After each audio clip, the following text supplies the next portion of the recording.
Sa bawat tao, dalawang bagay ang hindi maiiwasan: kamatayan at ang paghahanap ng ginhawa. Sa paglipas ng panahon, naging bahagi sila ng ating buhay, ng ating pananampalataya at ng ating kasaysayan. Sa bawat wakas ay may sakit at sa bawat pag-asa ay may kaginhawaan. So Lola, naano po yung lagyuyo? Erlen Dabondok. Naano po yung edad yu? Edad 78. Naano po yung paniniwala yu kapag meta yan na po yung metong tao? Naano po yung paniniwala yu nung naano pong mangyari kayong kaluluwa ng tao kapag meta yan?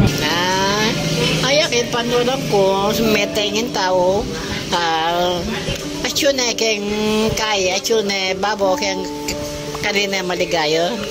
Magkanya. Anay. Atin kayo po bang pamahiin na susundan kapag meteneng yung tao? Balo ko desong meteneng tao.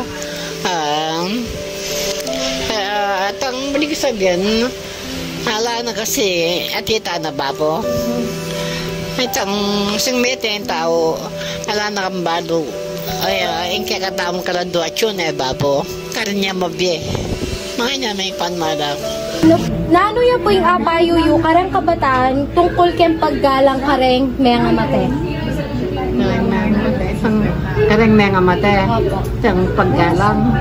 Kareng kabataan po, naano po yung apayuyo about ken? Kareng anak. Itong bali mo sabihin itong paggalang kareng mete. Siyempre kung mete na yung tao, pangadi mo niya mo na sana muntay kayong masanting akabil yan. Mga niya namin ka. Ano pong pangalan niyo? Mendak C. Castro. Ilang taon na po kayo? 76. Mayroon bang lugar o kalagayan kung saan napupunta ang kaluluwa ayon sa inyong tradisyon? Kaluluwa? O, siyempre, depende sa tao, sa purgatorio, sa heaven.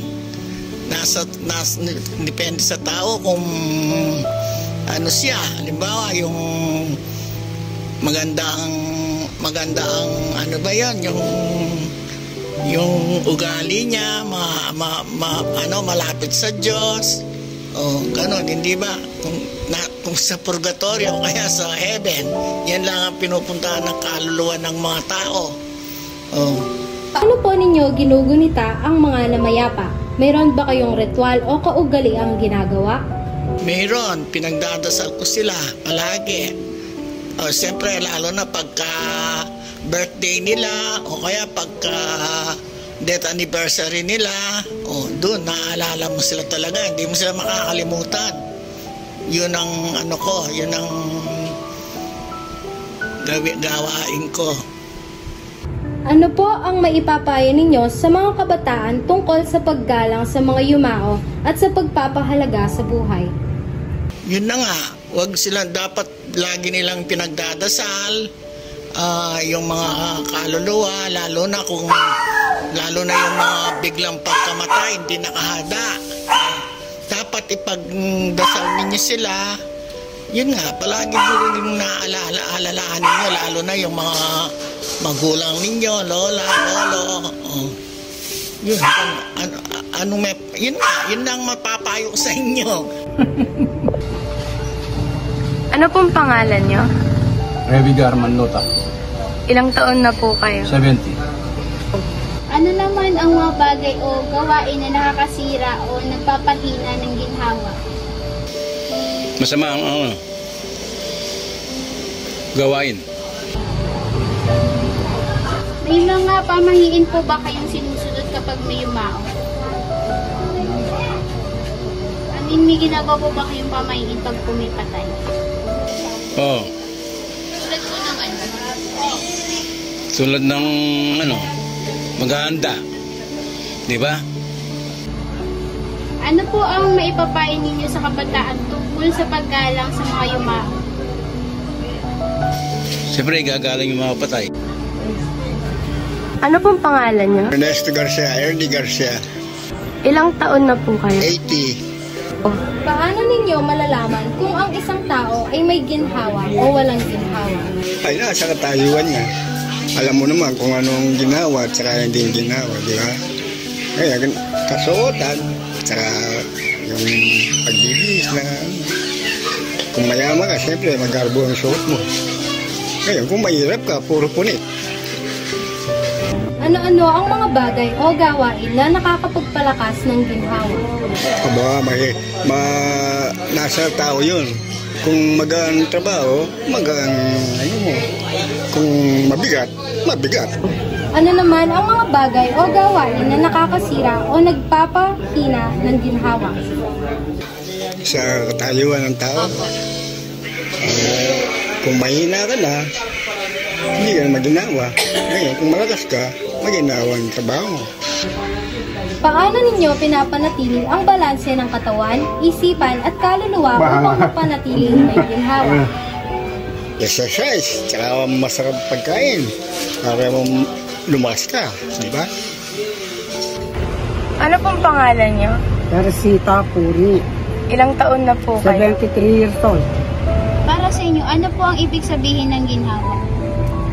Ginawa yung limbawa, hindi ka tamad, gano'n. Kailangan sa buhay natin, magmasipag ka, tsaka hindi ka palaasa, gano'n. Ano naman po ang mga bagay o gawain na nakakasira o nagpapahina ng ginhawa? Yung halimbawa, masyado kang marites sa buhay mo, tsaka yung tamad, gano'n. Tsaka yung naninira ka ng kapwa mo, kailangan ng Panginoon ng ano mo, ang unahin mo sa buhay mo para hindi ka maging poor. Paano ninyo po napapanatili ang balanse ng katawan, isipan at kaluluwa upang manatiling may ginhawa? Unang-una nga ang pananampalataya sa Diyos at ang gawain mo dito sa mundo yung hindi ka inaayon sa Panginoon. Huwag kang manapak ng kapwa-tao mo. Ganon.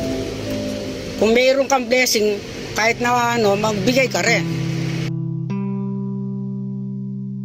Iba-iba ang ating opinyon at iba-iba ang kahulugan ng kamatayan at ginhawa sa bawat isa sa atin. Para sa ilan, ang pagmamahal ang tunay na ginhawa.